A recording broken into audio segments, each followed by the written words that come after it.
Приветствую вас!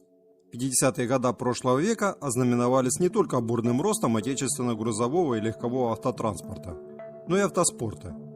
Именно в этот период советский автоспорт начал возрождаться, так как из-за войны многие довоенные конструктора, которые создавали спортивные машины, были вынуждены переквалифицироваться на проектирование военной техники, а некоторые и вовсе были репрессированы. Но в послевоенные годы страна возвращалась к мирной жизни. Большие средства и силы вкладывались в развитие культуры и спорта, в том числе и в автоспорт. В этом развитии способствовала поддержка руководителей автопредприятий, ведь автоспорт того времени оставался благодатной почвой для конструкторов-новаторов, которые могли воплощать все свои безумные идеи в жизнь.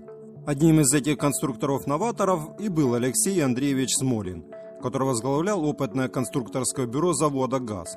Имея опыт работы главным конструктором на авиазаводе по производству летательных аппаратов, он вместе с единомышленниками в 1951 году приступил к разработке спортивного автомобиля под индексом СГ-2, позже получивший название «ГАЗ-торпеда», в котором использовались бы авиационные технологии. Создавая новый автомобиль, он не стал опираться на несущий каркас серийного ГАЗ-М20 «Победа», а создал новый с нуля, который базировался на отдельных стандартных узлах и агрегатах. Несущий кузов каплевидной формы состоял из алюминиевых шпангоутов и соединяющих балок продольного набора. На них крепились панели, тоже выполненные из алюминия. Место водителя и механика, следящего за показанием приборов, закрывали сверху обтекателем из оргстекла. Это решение придало автомобилю легкости и лучшей обтекаемости. Силовым агрегатом послужил форсированный вариант четырехцилиндрового двигателя от ГАЗ-М20 с установленным на нем нагнетателем типа РУЦ мощностью 105 лошадиных сил, который разгонял автомобиль до 190 км в час. В паре с ним работала трехступенчатая механическая коробка передач без синхронизатора.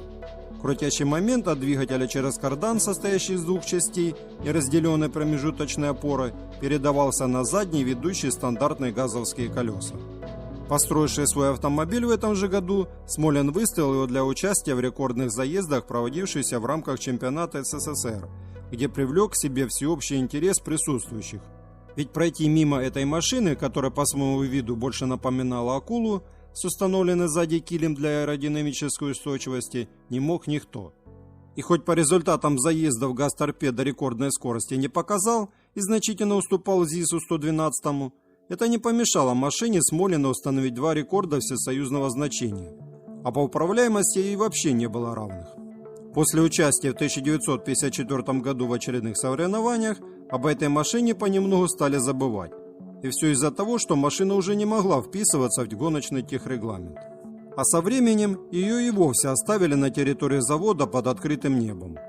Что стало потом с машиной, которая стала своеобразной тренировкой перед созданием более совершенной конструкции спортивных автомобилей, неизвестно. Если мой ролик вам понравился и был полезен, не забываем ставить лайк. Приветствую за ваши комментарии под этим видео. Желаю всего хорошего, до новых встреч!